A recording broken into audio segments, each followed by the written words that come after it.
Clint Eastwood has a reputation as an on-screen toughness and quietness in reality, but at 94, he's at last revealing something profoundly people have been wondering about personal matters for years. Why he did not spend more time with his son Scott Eastwood. No remarks in public.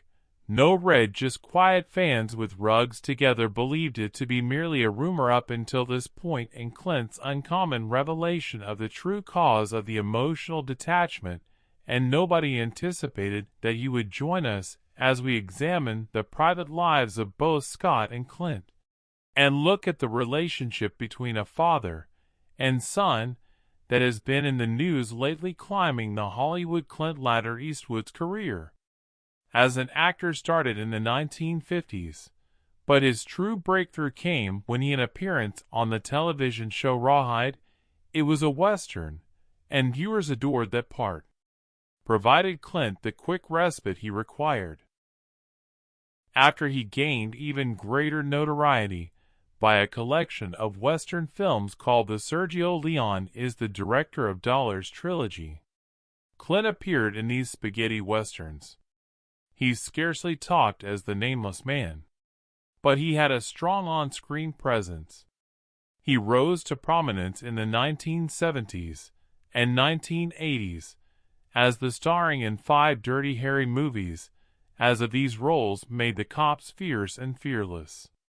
Clint is a representation of power and masculinity, yet he continued to. In 1986, Clint experimented with acting. He took office as Carmel by the Sea's mayor. He won and served for 2 years in California. Regarding the box office, 2 of his most well-known songs were Every Which Way, however, Loose, and In Any Direction You Choose. These were more enjoyable, and he was humorous, but he also offered strong roles in films such as Hongam High, Josie Wales, The Outlaw Pale Rider, Where Eagles Have the Courage to Leave Alcatraz Ridge, in the Line of Fire for Heartbreak, and Madison County Bridges, especially. And Clint continued to be active in his older years. Directed and starred in Gran Torino, that he had his own mule and cry macho business called Malpaso Productions, which produced nearly all of his films in the United States. Because in reference to 1967, Clint wasn't only in addition to being an actor, he was a gifted director. In addition to winning the Oscar for Best Director, he imaged for 1992's Unforgiven and Baby Worth $1 Million, and he also directed Mystic River in 2004. Sure 2 and Uma's Letters, even though he didn't appear in those other movies. Changeling Invictus was one of the films he directed. Richard Jewell and American Sniper. Sully. Clint's skill wasn't overlooked. Won 4 Golden Awards and 4 Academy Awards, Globes, and AFI, and 3 Caesar Awards. In 2000, the Life Achievement Award, he won the Golden Globe at the Venice Film Festival. France also recognized him with the Lion Award, the Ordre des Arts, Command of the Legion of Honor, and de Lettres in 1994 and 2007. However, when his career was booming, his personal life was much more. Personal existence that is both private and complex. Despite having 2 marriages, Clint Eastwood had a lot of relationships during that time. While some survived for years, others didn't. They even occurred simultaneously with him. Had 8 known offspring, 6 of whom other ladies, but he never provided confirmation. The actual number, as he previously stated, "I can protect them because they are vulnerable. I can, but they are unable to find," his biographer. Additionally, Patrick McGilligan thought that the precise number of Clint's offspring is not acknowledged, that he said Clint fathered 1 child while he was a high school student. Clint wed Margaret, his first wife, in December. Neville Johnson. 1953, they had previously met on a blind date. That year, Yet even throughout their Clint's adultery during their relationship resulted in she was born to a daughter named Lori. 1954, and subsequently taken in by a couple in Seattle. Lori's mother's identity was never revealed to the public. However, rumors claimed Clint was a member of a theater troupe. Continued to have affairs while involved with Clint. Johnson was his spouse, and one of his longest was with Roxanne, a stunt woman. To this between 1959 and their daughter, Kimber, was born in 1973. 1964 Clint remained good friends with Roxanne until her death, and despite everything, Johnson remained in 2023. She and Clint were married for 2 children, Allison in 1968 and Kyle in 1972, yet there was never any true stability. Clint moved in with an actress in 1975. With Sandra Locatch, the director, she was married as well. Although it was a union of convenience, her spouse was homosexual, and Clint told her, according to an unemployed Locke, "She forced me to be monogamous," and even asserted he claimed that this was his first time falling in love. Clint and Johnson eventually got divorced but Locke remained married to her in 1984. Husband till she passed away in 2018. Carmel publisher Bill Brown. Clint once mentioned Sandra Locke, his life's love, but Clint never discussed her death in public. More additional secrets from his time with children. Clint had another secret relationship with Locatch. He was in a relationship with an airline attendant named Jaseline Reeves. They had 2 kids together, Scott in 1986, as well as Catherine in 1988. Both children were listed as lacking a father figure when Clint and Locke filed for palimony after Locke split in 1989. She later filed a lawsuit against him for fraud as well. Both cases concluded in Clint dated during the 1990s settlements. Frances Fisher, an actress, had a Francesca, the daughter, in 1993, followed by Clint's second marriage in 1996. This time to Dina, the news anchor. Their daughter was born to Ruiz Morgan in the same year as this marriage lasted until 2014 saw Clint appear frequently following that. A restaurant featuring Christina Sandera, the hostess. They never made their relationship, yet they showed up together. Christina frequently died from a 2024 heart attack at the age of 61. Clint was spotted later that year with a new person, although no one is certain who. Clint has not spoken to her, thus have his employees serve as his spokespersons, and supervisors have consistently declined to speak regarding his private life. You can view Clint's life has consistently been a combination of public honors and awards for private mystery, renown, and, on the one hand, memorable roles, hidden relationships, secrets, and silence. Conversely, the most enigmatic Clint Eastwood's life wasn't entirely his own notoriety or his movies, it was his function as a no-tail demonstrates it more effectively. Father, compared to the one with his son Scott. Scott Eastwood was born to a complex Scott Clinton Reeves family. Currently more well known as Scott Eastwood he was born on March 21, 1986, at the Monterey Community Hospital. His mother was from the California Peninsula. As a flight attendant, Jocelyn Reeves. Naturally, the well-known actor was his father, and Clint Eastwood, the filmmaker, but their relationship remained private for a while.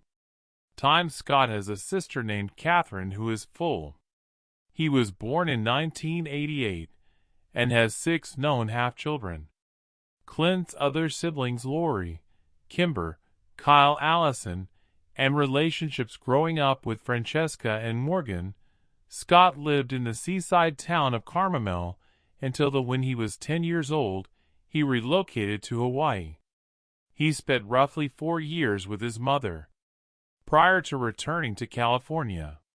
He then received his diploma from Carmel High. Following high school, Scott attended Los Angeles' Loyola Marymount University Angeles, where he obtained a degree communications in 2008. However, in contrast to most Scott's celebrity children, didn't live a lavish lifestyle despite his father's was well known and wealthy, which Scott had to earn.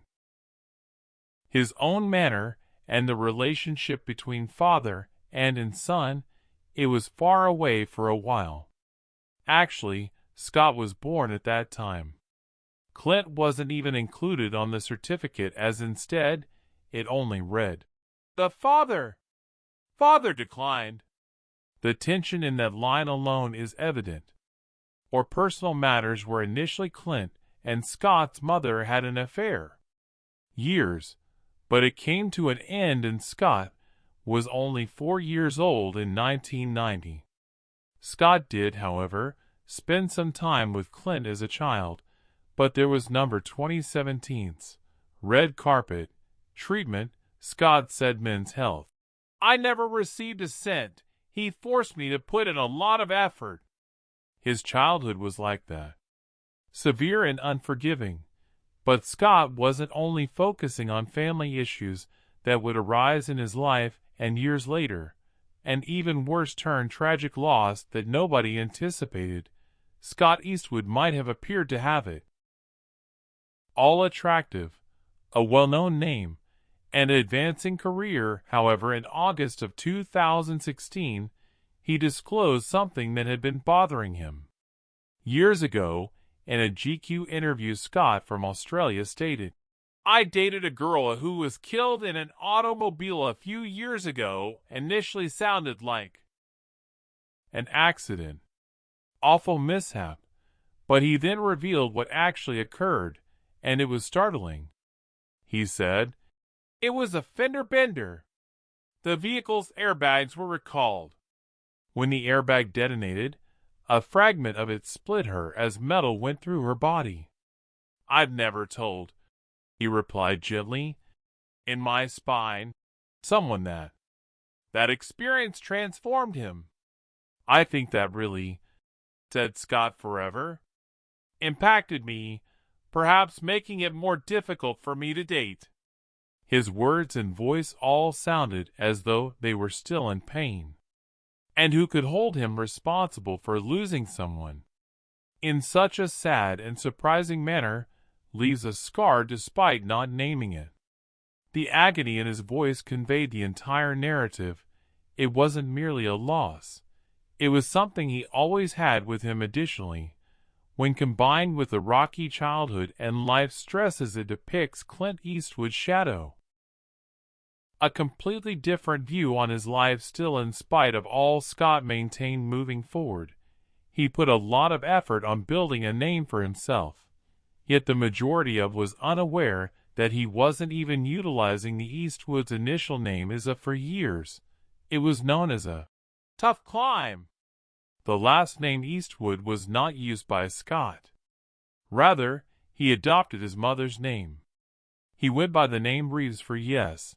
There is another actor at the tryouts known as Scott Reeves, but this particular one was Scott stated that he wished to stay away from nepotism, which he wanted to avoid being perceived as he was receiving assignments only because of, as he told Men's Journal, "Dad, I just began utilizing Eastwood around 2008. He had completed some work already and had gained some recognition in Hollywood.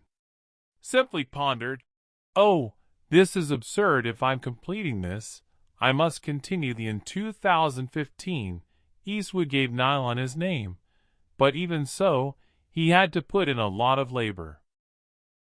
"I worked a variety of jobs to make ends meet. Automobiles, performed any construction work on the side to earn additional cash." He stated his last name might have been known in Hollywood. However, Clint Eastwood did not provide opportunities for Scott. Tried out for a lot of his. he received more rejections for his father's movie than American history was one of those periods. Clint's own movie, Scott, is called Sniper, stated that he knew his father was difficult, but fair, without preferential treatment or quick cuts. Instead, Scott needed to demonstrate his abilities, with he played additional parts in Gran Torino. Clint directed both Invictus, and though they were small roles, he received more interest with films such as The Longest Ride, Fury, and Taylor Swift's music video Swift's Most Incredible Dreams. He was also heavily involved with Suicide Squad, The Furious Fate, and the Pacific Rim Uprising continues regardless of how he made a lot of movies. Some people kept Scott, referring to him as an overnight success, disagreed that it's the most distant thing. He stated honestly that it takes a long time. It's time to navigate the audition that most painfully. Scott witnessed another chance to participate in one of his The Battle Play is one of father's largest productions. Clint, an American Sniper, was leading and Scott tried out for the Jeff job.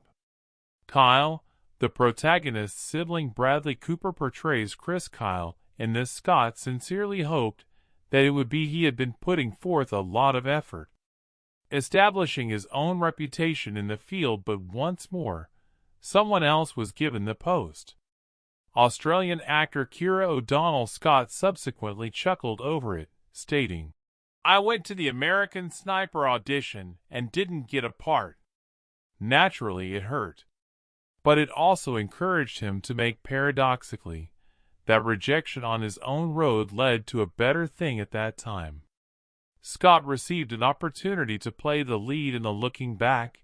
He witnessed The Longest Ride of 2015. Is the best course of action for his career. I would have cherished being a part of the American, however, I wouldn't have the Sniper chance to work on this movie. He stated from Scott started to become serious at that time. Roles devoid of his father's name, he appeared in films such as Suicide Squad, The Destiny of Man's Intense Wrath, and Pacific Rim.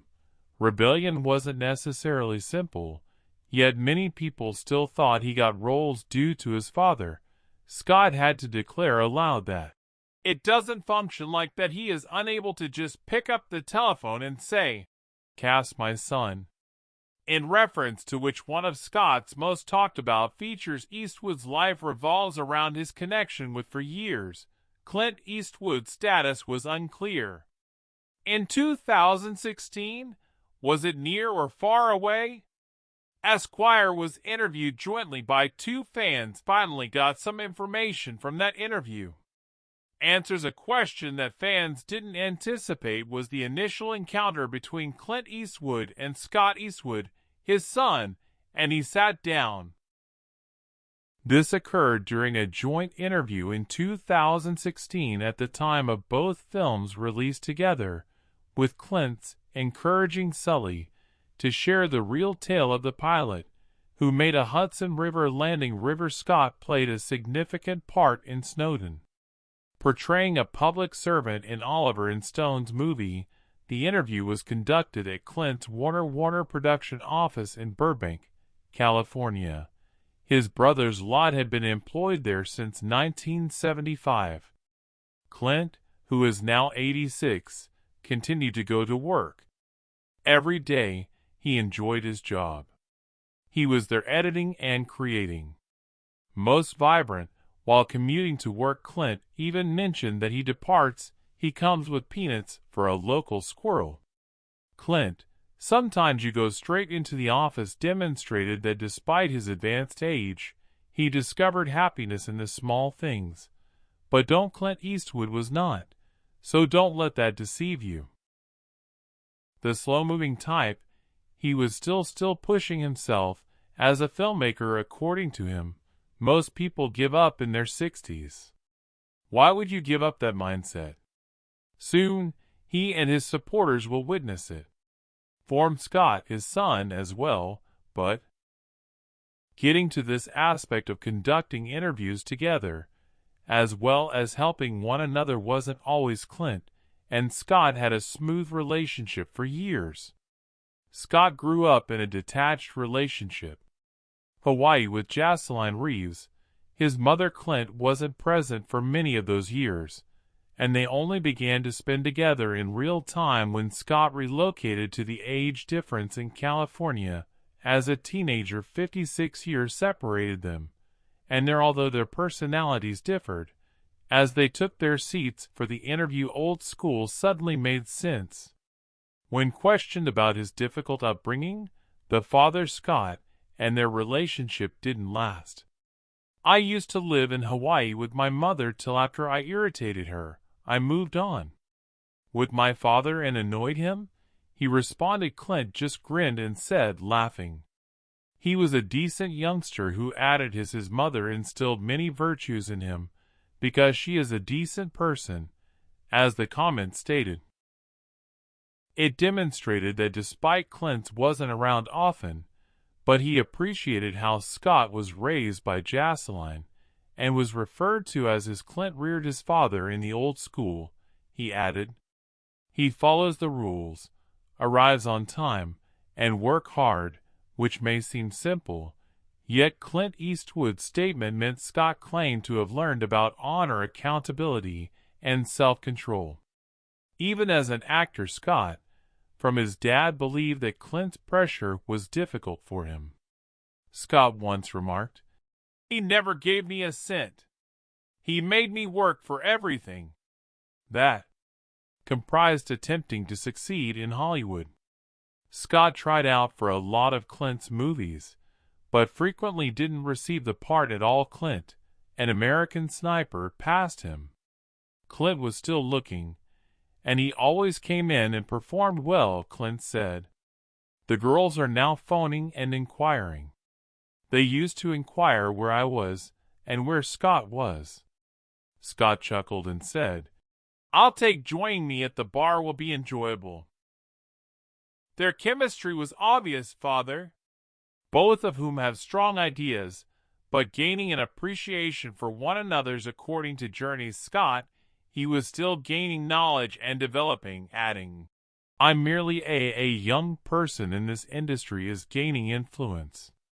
Behind the lens, Scott discussed anything he had observed while observing the work of his father.